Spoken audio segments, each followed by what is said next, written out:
শেখ হাসিনা দেশ ছেড়ে পালিয়ে যাবার পর গত 2 মাসে বিভিন্ন মাধ্যমে শেখ হাসিনার ছেলে জয়ের বক্তব্য নিয়ে হয়েছিল তীব্র সমালোচনা।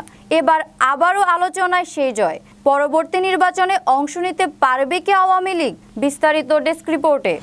বাংলাদেশে আগামী 1.5 বছরের মধ্যে নির্বাচন হওয়া উচিত বলে সেনাপ্রধান যে মন্তব্য করেছেন তাতে সন্তোষ প্রকাশ করে সাবেক প্রধানমন্ত্রী শেখ হাসিনার পুত্র ও উপদেষ্টা সজীব ওয়াজেদ জয় বলেছেন, তার দল আওয়ামী লীগকে বাদ দিয়ে কার্যকর কোনো সংস্কার বা নির্বাচন করা অসম্ভব।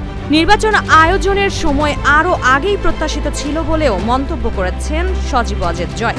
রক্তক্ষয়ী ছাত্র বিক্ষোভের সময় শেখ হাসিনাকে রক্ষায় পদক্ষেপ নিতে জেনারেল ওয়াকারুজ্জামান অস্বীকৃতি জানানোর পর ভারতে পালিয়ে যান শেখ হাসিনা। সোমবার রয়টার্সে প্রকাশিত এক সাক্ষাৎকারে সেনাপ্রধান বলেছেন, বাংলাদেশে 1.5 বছরের মধ্যেই গণতান্ত্রিক প্রক্রিয়ায় উত্তরণ হওয়া উচিত বলে তিনি মনে করেন। তবে পরিস্থিতি যাই হোক না কেন, সেনাপ্রধান মোহাম্মদ ইউনূসের নেতৃত্বাধীন অন্তর্বর্তী সরকারকে সমর্থন দিয়ে যাবেন। ওই বক্তব্যের প্রতিক্রিয়ায় 25 সেপ্টেম্বর রয়টার্সকে দেয়া সাক্ষাৎকারে সজীব ওয়াজেদ জয় বলেছেন, শেষ পর্যন্ত আমরা একটা সময়সীমা পেয়েছি, এতে আমি খুশি। কিন্তু আমরা দেখতে পাচ্ছি একটি অসাংবিধানিক অনির্বাচিত সরকার দেশের নানা সংস্কারের কথা বলছে, যা পরিস্থিতিকে আরো খারাপ করে তুলবে। সজীব ওয়াজেদ জয় বাংলাদেশকে সেনা অভ্যুত্থানের অতীত কিছু উদাহরণও তুলে ধরেন। শেখ হাসিনা পালিয়ে যাওয়ার পর পুলিশ বাহিনী অকার্যকর হয়ে পড়লে সেনাবাহিনী গুরুত্বপূর্ণ ভূমিকা রাখতে শুরু করে।